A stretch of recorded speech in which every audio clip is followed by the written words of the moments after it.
Welcome, people. I don't know if you're going to enjoy this. You might laugh. These are stories that I've been writing. Remember, this was my dreams book, and I was writing dreams. Well, I thought I might add 2 true stories to it. And the 2 true stories I've added today is my granddad and his black stallion, and my friends the monkeys. These are true stories in my life, so these happened to me. Do you know what I mean? But I'm thinking, let's mix it up a bit. Let's mix this book up a bit, and don't just do dreams. The other dreams, by the way, are the Magic Peak Bog, the shark attack. These are dreams. Spider Robotniks, that was a dream. The day at the races, that was a dream. And the flying monsters, that was also a dream. But these 2 are true stories. I just thought, let's mix this book up a bit. Yes, I wrote these in Spencerian, and I've also used this rollerball pen to do it in. I didn't quite like the constant writing with it, but it's not bad. It's not a bad pen for the money. It's quite cheap, actually.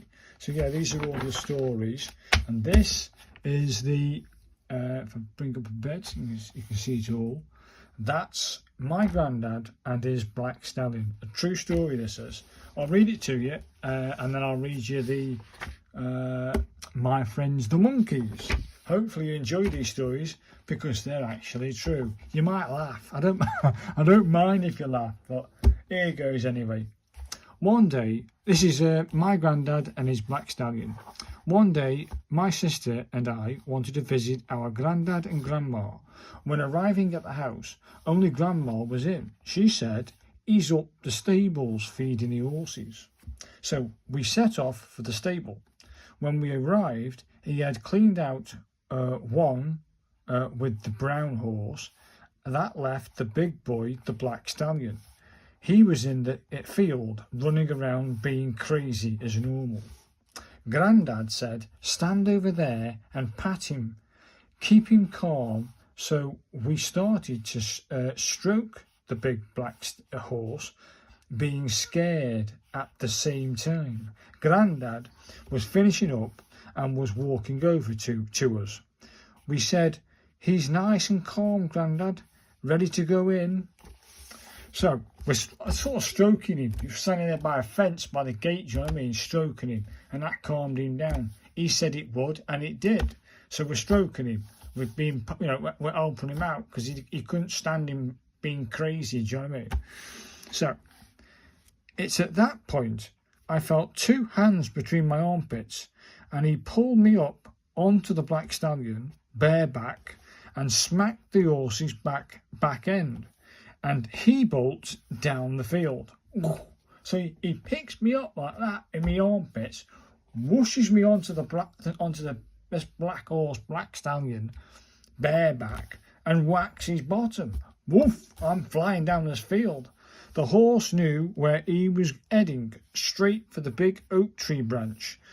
Holding on for dear life to his mane, I look up too late and could do nothing about it. The branch twangs me off with a force, and I hit the ground with a thud, straight as a die on me back. The horse comes around and stares me in the face to mock me and have a laugh. The branch, as if it was a cartoon character, I went like that, and then the branch went, boo! I come flying back, hit the ground flat on my back. I couldn't believe it. The horse bolts around, looks at me on the ground. All I can see is blue sky, and this horse's face comes across and goes, "Nay!" Shit, you can get out of it. Anyway, at this point, Grandad comes running down and picks me up, dusting me down, and says, "You'll be all right. Did you enjoy the ride?" "Not really, Grandad. I got pains all over." He said, "You'll remember this for a long time." And and I have, because that episode put the fear of God into horses into me. I couldn't any horses near me, do you know what I mean? But somebody, a very kind lady, taught me how to reconnect with horses, and I don't have any fear of horses anymore because what she did. What she did to me was fantastic, and I have no fear of horses anymore. Not really, you know what I mean? You still have to be wary of them, of course, but you treat them with respect, they treat. But this guy, he knew where he was going and what he was doing. Grandad, you'll be alright, dusting me off. So that's a true story, crazy story, but true. The next story is my friends the monkeys. So I'll read you to it. We used to live on Gibraltar Rock, do you know what I mean? So if you hear me, you're going to hear rock. I lived on Gibraltar Rock for about 2.5 to 3 years. So this is the story. I found myself with no friends to play with. So I remembered the monkeys on the rock. Packing my rucksack with a packed lunch and plenty of juice, I set off to search for my friends.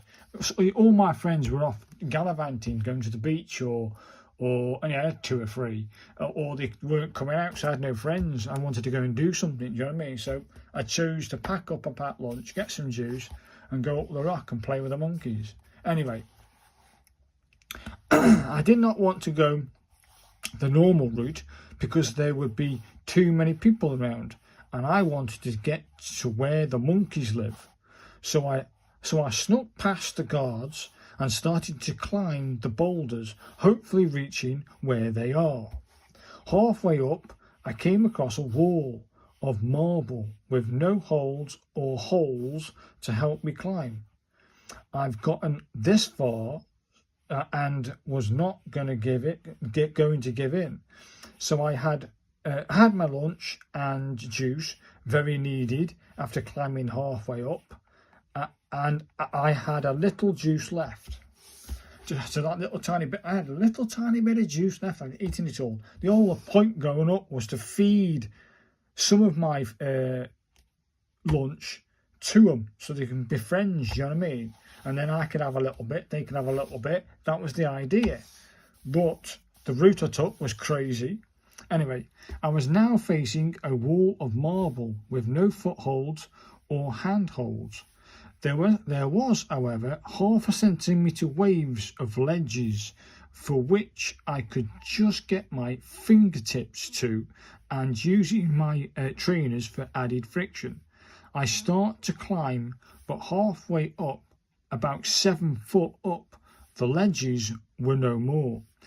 The problem I had was friction, and I had nails, and what was that?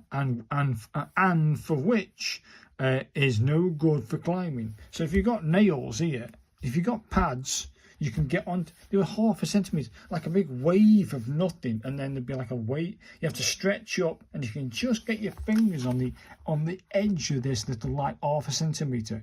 So I've got my fingernails like that on these little things like that, and then my toes, my trainers, they were pressing down. I had to take my hand off, lick my fingers to put that onto my trainer, so it gives it a bit more friction. That's where I was, and I was halfway up with nothing else to go. It sort of started off this marble wall at an angle of, say, maybe 10%, 10 degrees. Then at halfway up, it went like that and started to do this, and it was a sheer face with no footholds and no ledges. Shit. So I can't go up and I can't go down. So I decided to jump, thinking I would land on my feet. Oh no, I fall flat as a pancake on my back. Again. I was there for 4 hours, on my back, in pain and blood. I thought, I gotta get back home somehow. So I went through the pain and climbed off the rock. Nobody come to. I was like flat out. I knocked myself clean out for 4 hours. I knew it was 4 hours because the sun was just about to go down. It was just going down. I thought, I better get off this thing, or I'm going to die up here. Do you know what I mean? It was crazy. So I got off, got back, got tidied up, tiny bit of blood in me on back of my scalp. Do you know what I mean? Where my head is. And I tidied myself.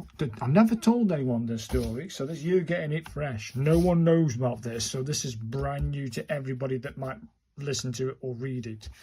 Either way, people, I cut my nails, I got better trainers with better friction, and I went back.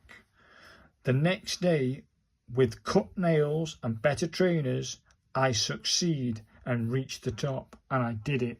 I ended up having to lick my palm. I could get my trainers, they had good friction, but with no more finger holds, I licked my palm and sucked it on this marble flat face, and I used suction on here as if I was like, do I dare say it, like Spider-Man? Yeah, I had suction here, so I had to lick that, put it down, lick that, put it down, and do that all the way up with me trainers, and I reached the top. And when I got to the top, what was there? There was no monkeys. There was a cave, and this cave, I went in, gingerly into this cave, and it was like full of bats. I was getting attacked by bats. They all come flying out. Do you know that scene out of The Goonies? It was that. It was exactly that. Believe it, please believe it, it's true. These bats came out like a torrent. I thought, bloody hell. So I hopped onto the normal route then and went down the rock the normal way. But I succeeded, people. Yes, I went through that pain, I went through that blood, and I did it. I succeeded. The next day, better trainers, cut nails, I did it. Crazy, man. But there's my friends the monkeys that I never got to play with.